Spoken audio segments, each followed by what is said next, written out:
Assalamualaikum warahmatullahi wabarakatuh.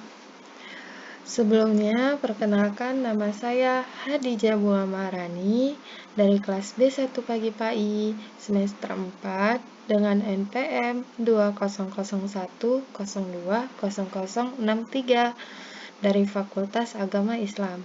Di sini saya akan membuat video pembelajaran yang berjudul tentang strategi belajar mengajar berbasis studi kasus. Terima kasih, selamat menonton.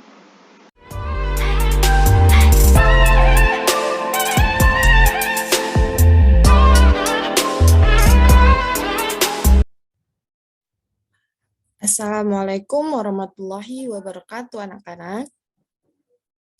Apa kabar semuanya? Alhamdulillah, baik semuanya ya. Nah, pada pertemuan kali ini, Ibu akan membahas tentang materi kita yang berjudul Strategi Belajar Mengajar Berbasis Studi Kasus. Sebelum kita memasuki pembelajaran ini, kita harus tahu tahap-tahap strategi belajar mengajar berbasis studi kasus itu seperti apa. Nah, yang pertama itu ada pendahuluan. Strategi pembelajaran dengan studi kasus adalah suatu strategi yang digunakan dalam penyajian suatu pelajaran dengan memanfaatkan kasus yang ditemui sebagai bahan pembelajaran, kemudian kasus tersebut dibahas bersama-sama untuk mendapatkan penyelesaian atau jalan keluar.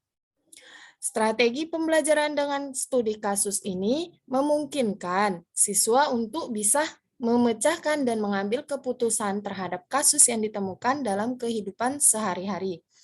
Strategi pembelajaran dengan studi kasus ini terdapat beberapa kesulitan dalam penerapan strategi pembelajaran. Hal ini dikarenakan ada beberapa pihak yang masih belum memahami strategi pembelajaran studi kasus ini, baik itu dari guru sendiri maupun dari siswa. Salah satunya yaitu guru tidak mengetahui kapan harus menggunakan studi kasus sebagai strategi mengajar, sehingga seringkali guru cenderung untuk tidak menggunakan studi kasus sebagai strategi pembelajaran. Nah, sekarang kita masuk ke pengertian kasus dan studi kasus. Kasus adalah cerita yang mengandung pesan-pesan yang tersamarkan dan akan dipecahkan baik dalam individu maupun kelompok. Sedangkan studi kasus adalah suatu strategi yang digunakan dalam penyajian suatu pelajaran dengan memanfaatkan kasus yang ditemui sebagai bahan pembelajaran. Kemudian kasus tersebut dibahas bersama-sama untuk mendapatkan penyelesaian atau jalan keluar. Strategi pembelajaran dengan studi kasus ini memungkinkan siswa untuk bisa memecahkan dan mengambil keputusan terhadap kasus yang ditemukan dalam kehidupan sehari-hari. Ada dua studi kasus, yaitu yang pertama studi kasus lengkap atau terbuka, dan studi kasus tidak lengkap atau tertutup. Nah, studi kasus yang lengkap artinya menggambarkan sepenuhnya situasi dan solusi-solusi atau tindakan yang bisa direkomendasikan dalam kehidupan nyata. Sedangkan studi kasus tidak lengkap artinya menggambarkan peristiwa yang nyata sampai pada batasan-batasan tertentu, tetapi tidak termasuk tindakan nyata dari peristiwa yang terjadi. Lanjut, karakteristik strategi pembelajaran dengan studi kasus. Adapun karakteristik strategi pembelajaran dengan studi kasus sebagai berikut. 1. Strategi dengan menggunakan suatu peristiwa yang dipandang sebagai suatu masalah yang bersifat faktual. Yang kedua, siswa berperan aktif dalam upaya pencarian pemecahan masalah yang dihadapi dan guru atau pendidik sebagai pembimbing yang akan mengarahkan siswa atau peserta didik untuk memilih alternatif pemecahan masalah. Yang ketiga, memerlukan bimbingan dalam proses penyelesaian masalah yang dihadapi siswa. Yang keempat, penekanan proses pembelajaran bukan hanya pada penyampaian informasi oleh pengajar, melainkan pada pengembangan keterampilan pemikiran analitis dan kritis terhadap topik atau permasalahan yang dibahas. Yang kelima, pembelajaran yang ditekanan pada pemahaman konteks. Yang keenam, Siswa memiliki pengetahuan awal tentang masalah yang akan dipecahkan. Setidaknya dalam hal ini siswa memiliki gambaran terhadap masalah yang dihadapi, sehingga hal ini akan memudahkan siswa dalam mengambil suatu keputusan atau pemecahan masalah. Lanjut. D. Komponen-komponen yang harus diperhatikan dalam studi kasus. 4 langkah utama dalam mempersiapkan untuk menggunakan studi kasus, yaitu 1. Memutuskan mengapa dan kapan harus menggunakan studi kasus. 2. Mengembangkan atau memilih kasus. Yang ketiga, membimbing siswa dalam persiapan mereka untuk diskusi. Yang keempat, persiapan guru dalam diskusi di kelas. Lanjut, yang ke-5 itu ada langkah-langkah strategi dengan studi kasus. Langkah-langkah strategi dengan studi kasus adalah sebagai berikut. 1. Peran guru sebagai fasilitator, pembimbing, dan pengawas. Yang kedua, peran siswa. Peran siswa ini sebagai tim yang akan memecahkan masalah. Nah, di sini ada pun langkah-langkah melakukan studi kasus, yakni 1. Guru harus mengetahui apa tujuan yang ingin dicapai siswa dalam pembelajaran menggunakan strategi studi kasus ini. Yang kedua, dalam persiapan, guru harus memilih kasus yang sesuai dan menganalisis secara rinci terhadap kasus yang akan dipecahkan. Yang ketiga, guru membagi kelas menjadi pasangan-pasangan atau berkelompok dan guru memberikan sebuah kasus. Yang keempat, setelah itu siswa akan mendiskusikan suatu kasus yang diberikan oleh gurunya di dalam kelompoknya.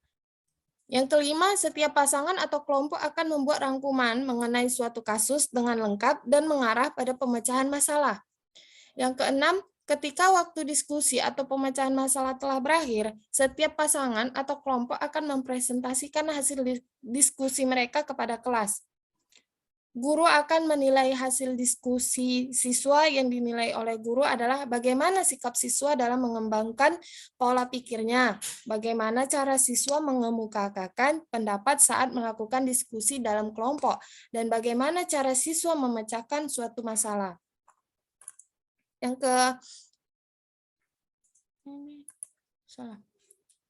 keenam itu ada keuntungan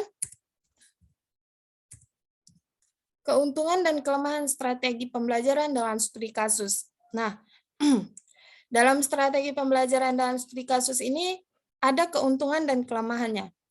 Keuntungan strategi pembelajaran dalam studi kasus itu ada 5 dan kelemahannya itu ada 3. Yang pertama, keuntungannya adalah pengamatan yang sempurna tentang gambaran yang nyata dan benar-benar terjadi dalam hidupnya, sehingga mereka dapat mempelajari dengan penuh perhatian dan lebih terperinci persoalannya. Yang kedua, dengan mengamati, memikirkan, dan bertindak dalam mengatasi situasi tertentu, mereka lebih meyakini apa yang diamati dan menemukan banyak cara untuk pengamatan dan pencarian jalan keluar itu. Yang ketiga, siswa mendapat pengetahuan dasar dan penyebab-penyebab yang melandasi kasus tersebut. Yang keempat, siswa menjadi lebih aktif dan termotivasi untuk berpikir lebih kritis. Yang kelima, membantu siswa dalam mengembangkan intelektual dan keterampilan berkomunikasi secara lisan ataupun tertulis. Nah, di sini kelemahan strategi pembelajaran dengan studi kasus. Yang pertama, guru memerlukan dana waktu untuk mempersiapkan bahan kasus yang ditemui dan petunjuk cara pemecahannya yang diperlukan siswa. Yang kedua, siswa kadang-kadang menjadi frustasi karena seperti dalam situasi nyata, informasi dalam kasus mungkin kurang lengkap. Yang ketiga, diskusi dalam kelas dapat menakutkan bagi beberapa siswa. Nah, ini materi hari ini yang bisa Ibu sampaikan. Apakah ada yang ingin ditanyakan atau ada yang kurang paham bagi anak-anak? Jika tidak ada, maka pertemuan kali ini dan materi hari ini kita tutup dengan melafazkan Alhamdulillahirabbil alamin. Kalau begitu, kita tutup pertemuan kita hari ini. Sekiranya mohon maaf jika Ibu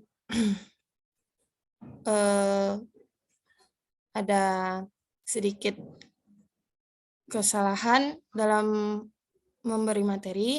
Ibu mohon maaf. Assalamualaikum warahmatullahi wabarakatuh.